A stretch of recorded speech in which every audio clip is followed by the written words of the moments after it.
You missed, James. Yes, I couldn't shoot a bottle of Vostok vodka. The only way to get rid of Vostok vodka is to drink it. You know, I think for a drinks commercial, we should show more of the bottles and less of the shooting, don't you? Okay, Jack, point taken. Well, Brian, what do you think of your performance? Well, where the hell is he? I thought he came in when it started. No, that was me. Well, hold that reel. We'll show it again as soon as the star arrives. Make a note. I don't want all those bottles full to the top. They never are. Probably gone to sleep in the sauna. Well, do you want to see yourself or not? God.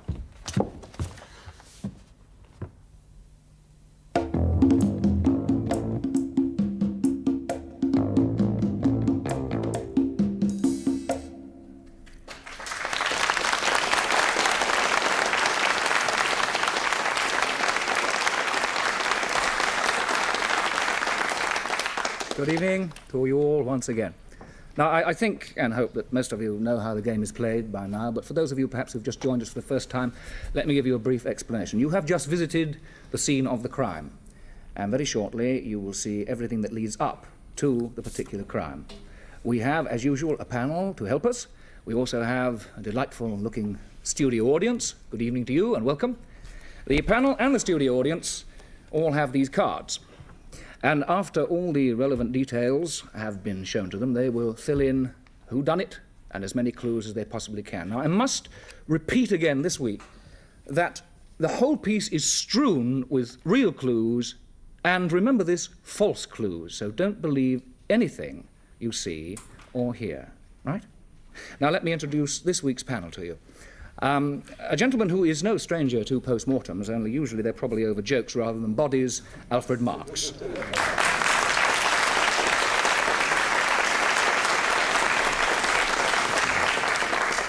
Our next guest, an actress of great talent and an authoress of repute, Dulcie Gray.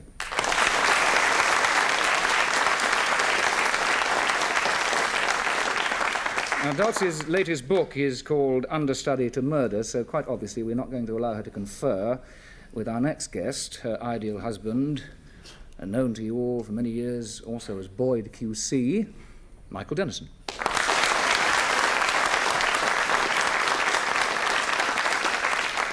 And finally, an actor who has played so many parts superbly, also, I may say, no stranger to post-mortem, the expert himself, Marius Goring.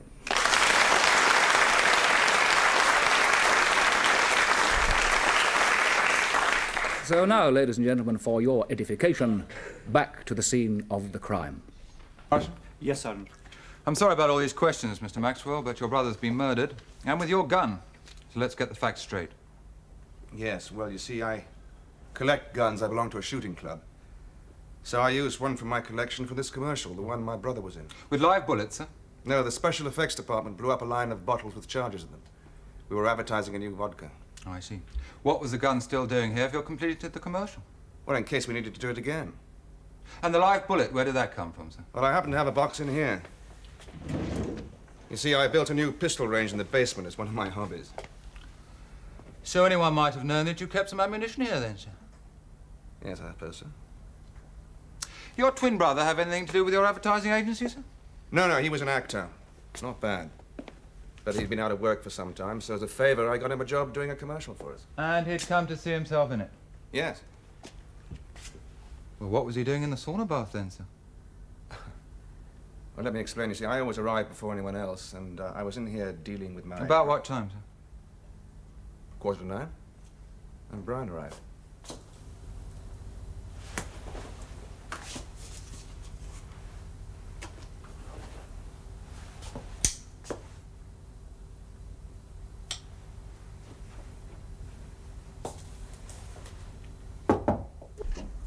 Come in. Okay, Jill, just change that line of copy. That'll be fine, thanks. If that's what you think. Oh, hello. Hello, Jill. Hello, Brian. You're early. Yes, Jill gave me a lift in her car. What, Jill Mather? Yes, why not? Now, look, when you came in here asking for a break, I didn't expect you to chat up my best copywriter. Just keep your hands off my stuff, okay?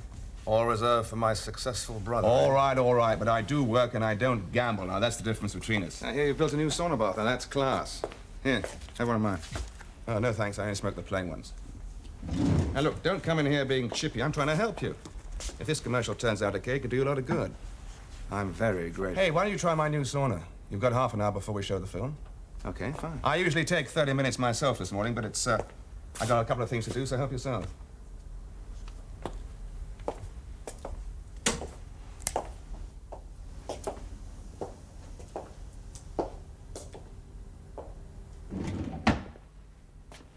So I went to the media room to check some things with the operator.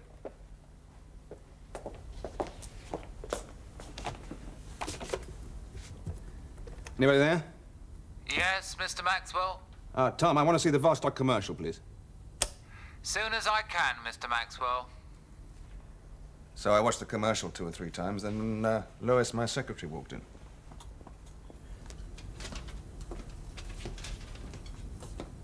Oh, hello, Jack. You look surprised. Well, you always take a sauna at this time. Well, let's hear the past is full of surprises. Then Dane, my accounts executive, walked in, and we watched the playback. You didn't wait for your brother to join you, then? No, but I thought he came in just as the lights turned on. But it was Jill Mather, my copywriter. She wrote the Vostok vodka commercial. Is she the girl that gave Brian a lift in here this morning? Yes. I'd like to have a word with her, sir. Yes, of course. She'll be in her office. We'll get her. Well, why don't you use the intercom, sir? Yes, of course. Yes, Mr. Maxwell? Oh, I'm sorry, Lois. Ask Miss Mather to come in, would you please? Very well, Mr. Maxwell. Right, sir, if you'd like to wait outside.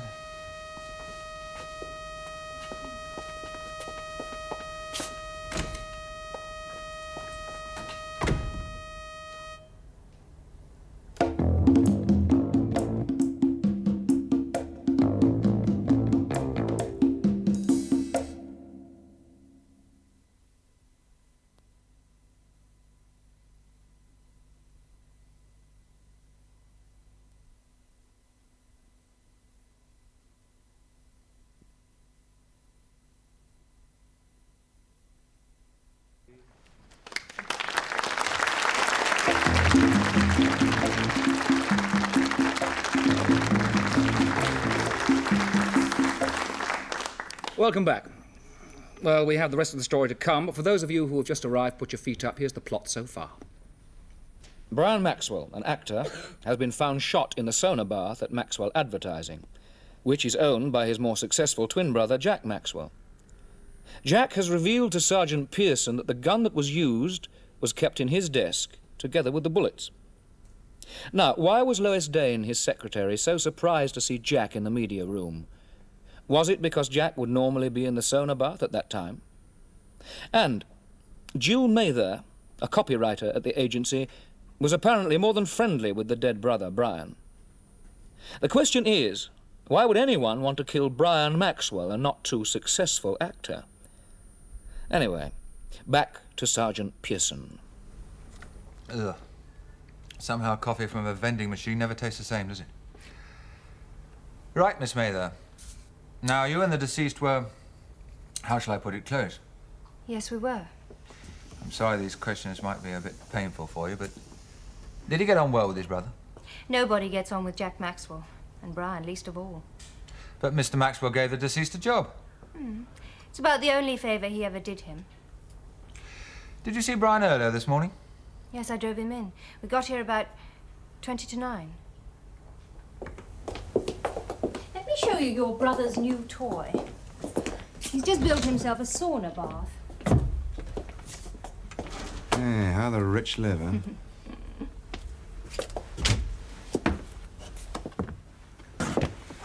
It's hot in here, isn't it? It's over 90 degrees, and Jack spends half an hour in there every morning. 8:45 to 8:15.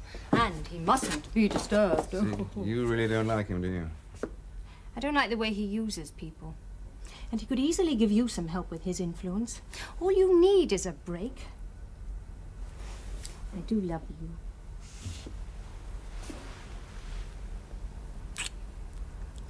I'd do anything to help you. Now, don't you worry, it'll all work out. Well, I've got to go and see your brother for a minute, so why don't you wait in there? We'll all be in to see the commercial at 9:15.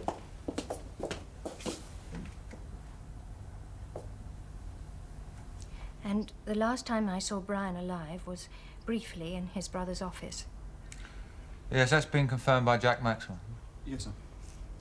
Where'd you go then? To Mr. Dane's office. He's an account executive. To talk about the commercial? Well, I was going to, but he was in an awful state. About Lois. Mr. Maxwell's secretary? Correct. But she's also Geoffrey Dane's wife. Look, I'm sorry to go on like this, but I've just about had enough. Drinking isn't going to help. That creep has been having an affair with Lois all this time, and I didn't suspect anything. Well, it's always the way, isn't it? How'd you find out? She told me last night. I've got a few things to say to Mr. Jack Maxwell. Well, I'd think about it before you do anything. These things do happen. I have thought about it. All night.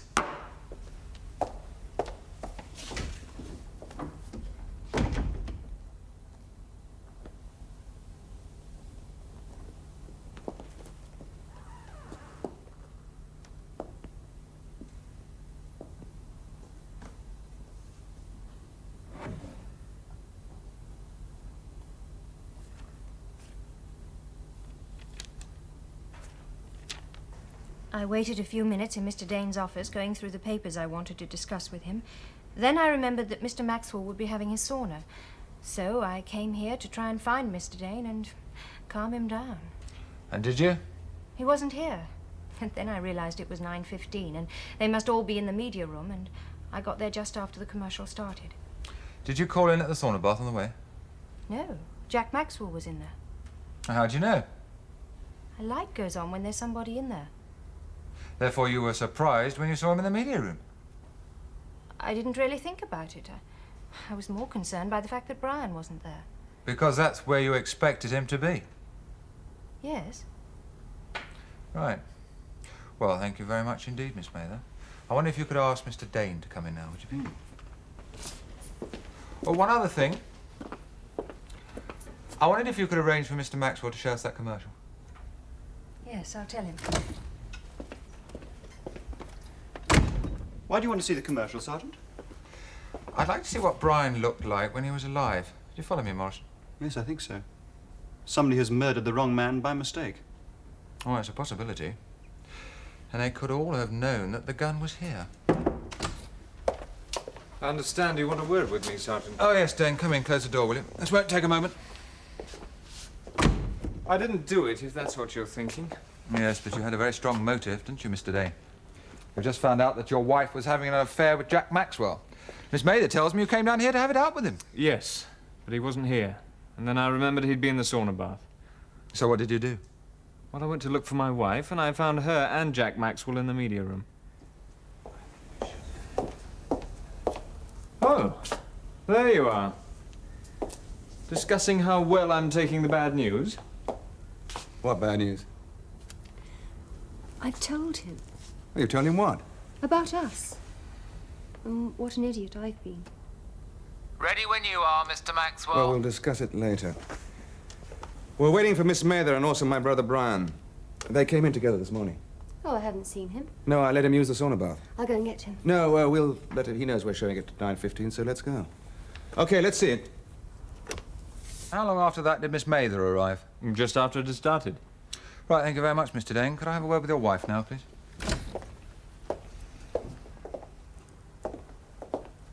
Don't worry, darling. It'll be all right. Everything will be all right. Mrs. Dane?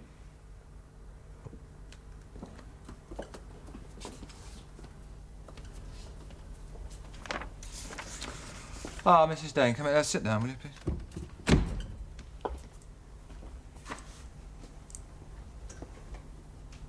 Try not to be too nervous. It's just a couple of questions I want to ask you. First, why did you tell your husband last night about your association with Jack Maxwell? I had a terrible row with Jack yesterday. What about? Well, he made it quite clear that he had no intention of marrying me, even if I got a divorce. I was so upset that when I got home, I just burst into tears. And I told my husband all about it. And what are your feelings towards Jack Maxwell now? Nothing. I feel numb. One last question. Why were you so surprised when you saw Jack Maxwell in the media room? Who said I was surprised? He did. When I got to the office this morning, there was nobody there. The light was on in his sauna, and I thought he was in there. So naturally, I was surprised to find him in the media room. Right. Thank you very much, Mr. Dane. I think we'll go and see that commercial now, Morrison. In fact, I think we better all go and see it.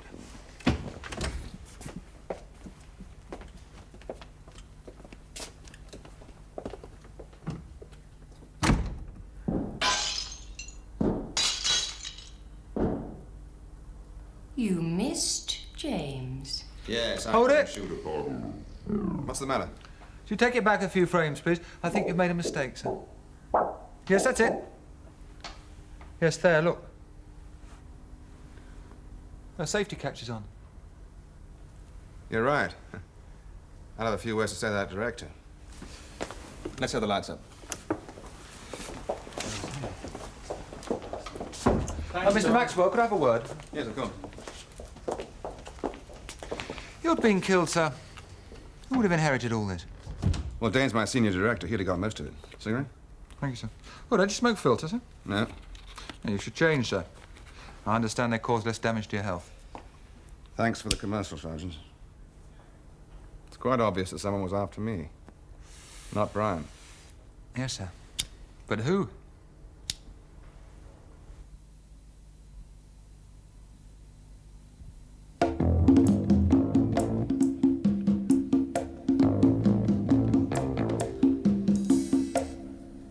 Well, that's it.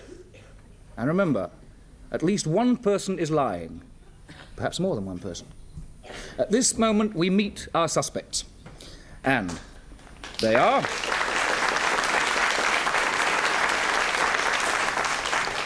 Detective Sergeant Pearson, and Detective Constable Morrison, Lois Dane, Geoffrey Dane, Jill Mather, and Jack Maxwell. Now, this is the moment when, ladies and gentlemen of the panel, you have a chance to question the suspects. First of all, I must tell you that you have a playback allowed to you of anything up to 20 seconds from any part in the play you've seen. I want to go down the line and ask, first of all, Alfred Marks, which particular piece would you like to see back again? The very first encounter between the actor, Brian Maxwell, is it? And Yes. Secretary, Miss Mather, isn't it? First encounter between Brian Maxwell, the actor, and Miss Mather. Very well. Dulcie Gray. I'd like to see the bit when Brian Mather is outside the sauna bath. When he's outside, just before he goes in. That's right. When Brian Mather is outside the sauna bath. You will see that. Michael Dennison. I'd like to see the bit before the titles. In other words, the very, very, very beginning of when they were sitting in the viewing theatre.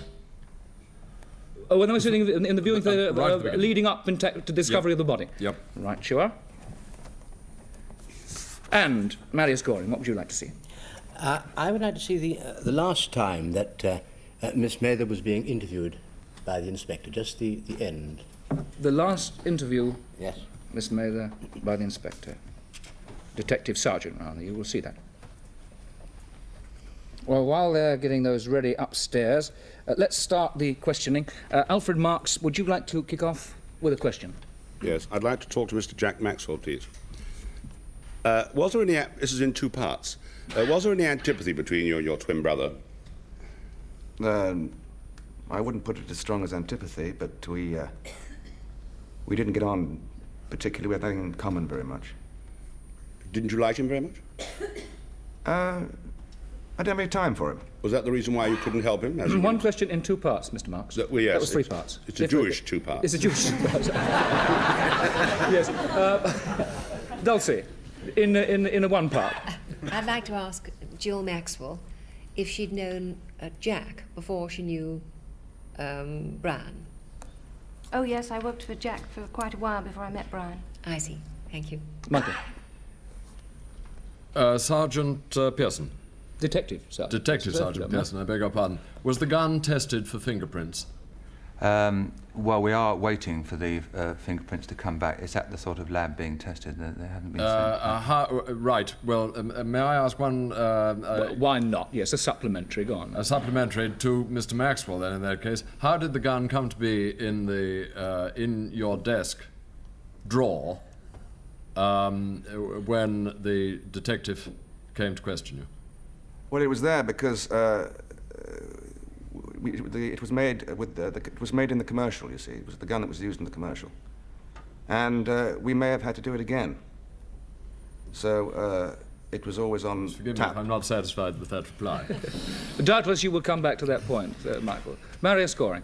I must say, Mr. Chairman, I find myself, as an expert pathologist, astonished by the nature of some of the evidence that has been shown us. One asks oneself, how and by whom was the camera planted that photographed these astonishing events? Yes. Are you asking me? You're not by any Marius? chance attempting to mislead us, are you? No, I'm not at all. No, it just happened to be there, you know. Yes. I see. Yes. Right. Well, then, might I just ask further to the question that was asked by my learned friend on my right.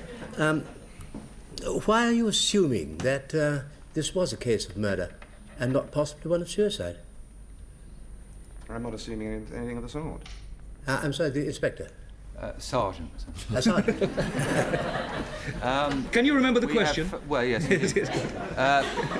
We've had ballistic reports that we are coming through all the time, and they would show that the gun was fired further than an arm's length away. Ladies and gentlemen, just a minute. Questions a bit later. We have, in fact, the first playback. It is, Michael Dennison, your playback. It's the very opening of the play in the media room leading up to the discovery of the body. Here it is on your screens now.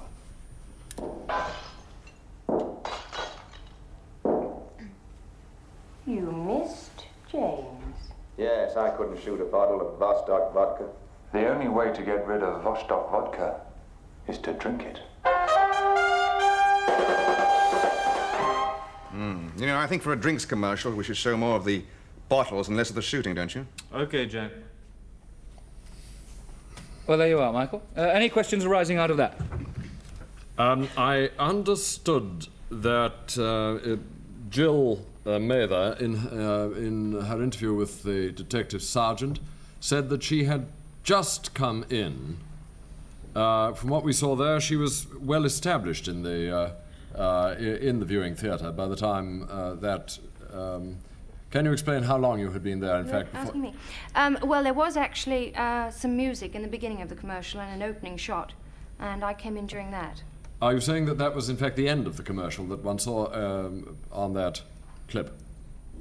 I'm sorry, could you Well, rephrase? was that the end of the commercial that we saw there when you stopped? When, well, the commercial wasn't very long. That was from about 3 seconds after it started. I see. Yes? Are you satisfied? You don't seem terribly satisfied. I'm not terribly satisfied because she looked as if she'd somewhat taken root there and had not just come in. We have, in fact, the next playback for you. Alfred Marks, it's yours. It's where Jack is behind the desk talking to Jill Mather. Brian walks in and it's the bottom smacking episode. Come in. Okay, Jill, just change that line of copy. That'll be fine, thanks. If that's what you think.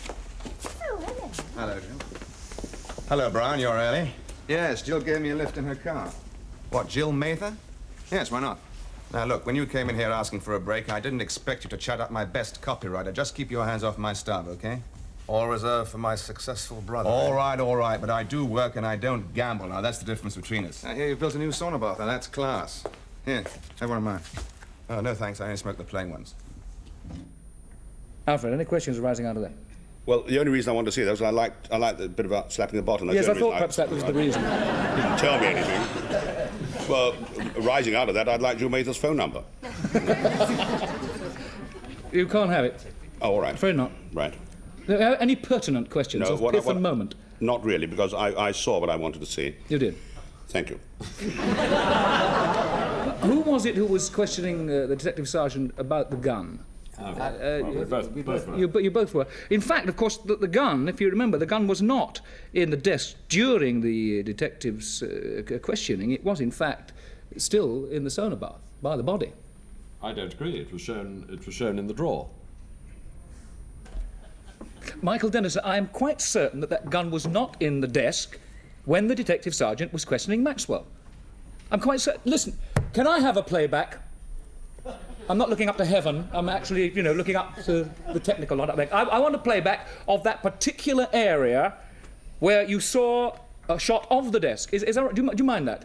Mind it, I require it. Right, you require it. Thank you very much. Well, while they're in a panic up there looking for that, let's get on with the questioning, and I hope it'll come in a minute. Do you have a question, Dulcie? You're looking at me very question. I haven't attacked your husband, I hope, have I? No, not at all. I slightly bothered because I may have confused everybody by calling Jill Mather Jill Maxwell. Well, you've now put it right, and so it is Jill Mather, yes. Do you have a question? Do you mean about what's being happened? No, of anything. I mean, you know, continue the questioning. Alfred Marks looks as though he's a Kimbo. Yeah, well, I'm a Kimbo, yeah. Yes, I used to be Eskimo. I used to be CV. Miss Mather, may I ask you, how long were you emotionally involved with Brian Maxwell? We met round about the time that the commercial was being cast, which was about 3 months ago. Thank you. Excuse me, but I think this is my playback. The close-up, I hope, of the desk without gun. Right, it's coming up on your screens now. Eh? Well, I've got. Here's the gun by the body. Right now, here we go. I think he's going to open the desk drawer any second now. Yes, there you are. Right, no gun. Right? What's that? That's a pack of cigarettes. Black pack of cigarettes. There's no gun in the drawer. That looks like a gun. It's designed. It's a pack of cigarettes that's designed like a gun. I've seen it. That's a cigarette lighter that's designed like a gun, not a pack of cigarettes, Alfred Marks. No, but believe me, that was in fact a box of bullets and a pack of cigarettes. I saw the box of bullets, yes. But I also saw something which I certainly thought was a gun. It was not in fact a gun, Michael. It was in fact, believe me, it was, cross me heart and hope to die, a pack of cigarettes! Would you like to continue with the questioning on another line? Yes. Sergeant Pearson was the... Detective Sergeant Pearson. Detective Sergeant Pearson. In my career, long since departed as a barrister, I used to call them Sergeant after I'd called them the correct title first. Anyway, Detective Sergeant Pearson, has the time of death in these tests which are going forward rather swiftly, it seems to me, the tests are going forward, as you've only just come onto the case, but has the time of death been established? No, it would appear to be between 9:15 and 9:15, and we're assuming it's between that period of time until we get further tests and. You can't find it down any more than that, because it's perfectly obvious that it's between those times, as we've seen him go in live after 9:15, and we've seen him dead at 9:15 or 9:20. But you can't be more precise. Not at this moment, sir. You're leaning forward, Dulcie. Yes, I was, but I got so fascinated by that I've forgotten entirely what I was going to never mind. Marius, do you have a question? No. You have no question. We have, in fact, another playback. It is... I've lost count. Oh, it's Dulcie's. It's yours, yeah. Brian and Jill kissing in the sauna bar. Oh, very well. I'd do anything to help you. Now, don't you worry. It'll all work out. Oh. I've got to go and see your brother for a minute, so why don't you wait in there? We'll all be in to see the commercial at 9:15.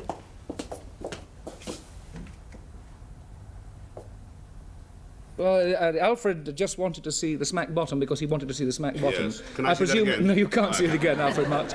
I presume you wanted to see the kissing for a particular reason. I wanted to see what he was which door he actually went to. Ah, I see. Do you have any questions arising out of that? No, I don't think I have at the moment. I've got one kind of looming up. Right. OK, well, we'll sort of let it fester for a little while, shall we? Right. Anybody any more questions? Well, I would like to ask Mr. Maxwell, whose office it is, which door that was, because I, too, am interested in the door that your brother went to when he came out of the sauna. I hesitate to jump in here. I mean, I really do hesitate, Michael.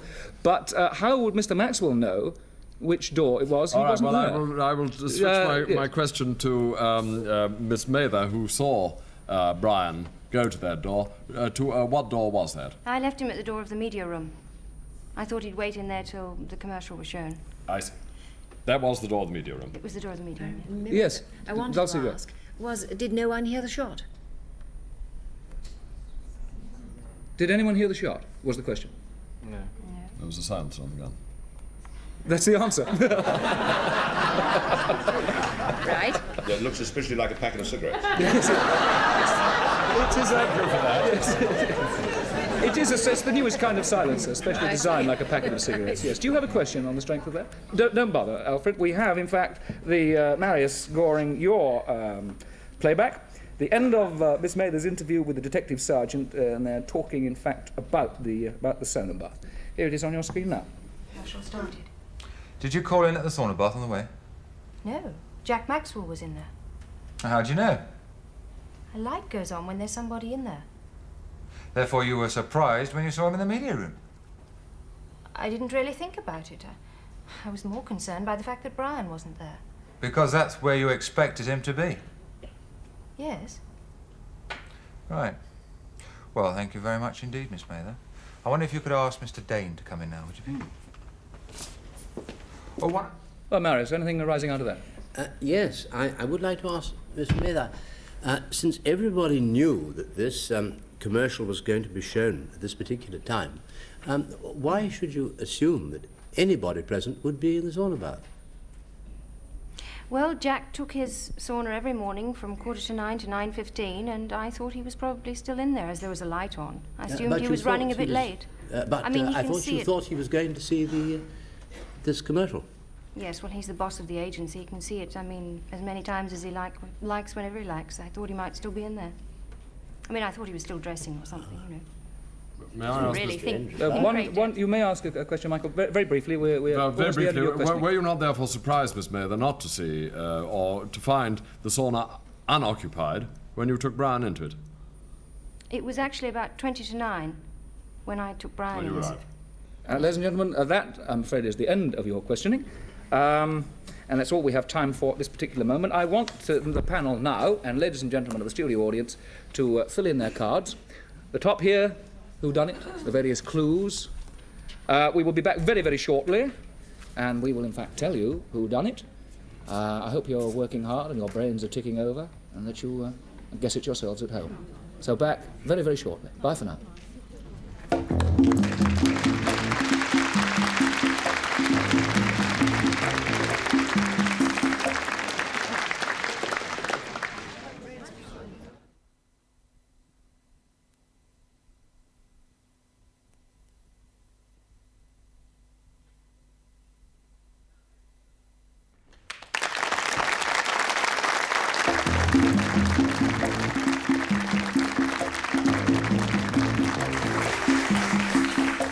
Well, we've collected all the cards from the panel.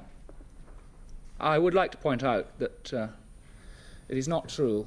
Alfred Marks has put down here, he was shot with a large packet of filter tips.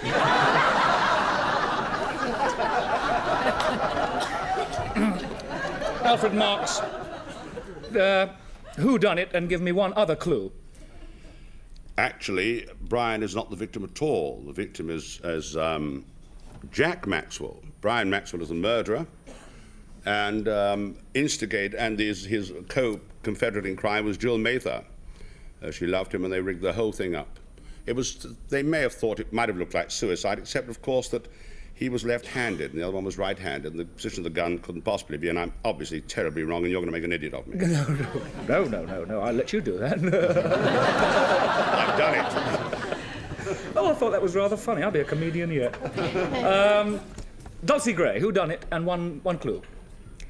I think that the secretary, whatever her name is, Lois Dane, did it because she had access to the gun, and the guns were swapped, and the silencer one was on the used for the thing, and the other one was by the body. They're in a very curious position beside the body. Yes, I agree with you. It was. Michael Dennison, who done it and why? Well, I think it was Geoffrey Dane.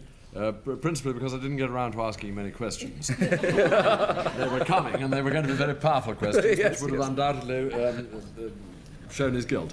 But I'm pretty sure that it was a collusion between the Danes. I think Geoffrey Dane actually did it, and I think in so doing they beat to the gun, if I may so put it, Jill Mather and her boyfriend, who were going to bump off Jack Maxwell. I see. And I think that was really the way it went. Right you are. Marius Goring, whodunnit? Well, I'm going to say that owing to the quite extraordinary collusion that seems to have gone on between the police and the chairman, I'm drawn to the quite inescapable conclusion, scientific conclusion, I may say, that it was done by Mr. Woodward. No, definitely not guilty. Not this week, anyway. Marius Goring, thank you very much indeed. But who do you really think done it? Well, really, I think it was Jill Mather. Jill Mather? Yes. Right, ladies and gentlemen, we have our winner from the studio. May I introduce you to her? If I can get out of this, I must get something done with this next week.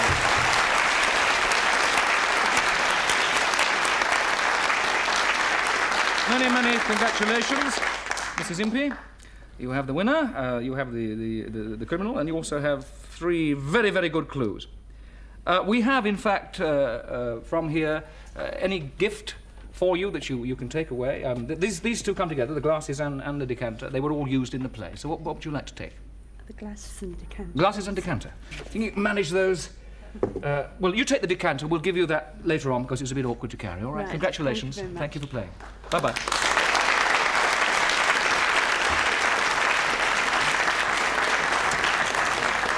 I wonder if the real murderer would please stand up.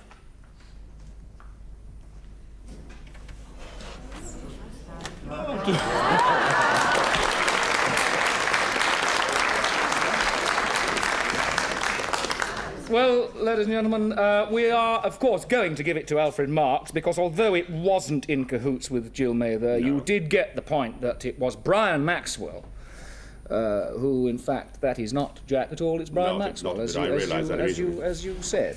Further clues, quite simple. The scar on the back of his hand, which you probably didn't see, indicates that he is Brian. Brian is an actor able to impersonate his brother, and of course he killed his brother so that he could come into the firm and the money. Next week we have for you, if I can find it down here, yes, here we are, the same time, of course, different crime. It's New Year's Eve 1899, and Sir Gerard Charon has been poisoned. He's only got 30 minutes to find his murderer. So, we hope you'll join us next week and investigate that crime. It's good night to our panel.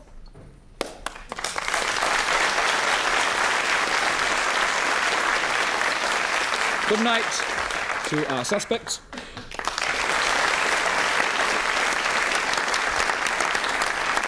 And from me, it's good night to you. God bless you all. Have a very, very happy week. Bye-bye.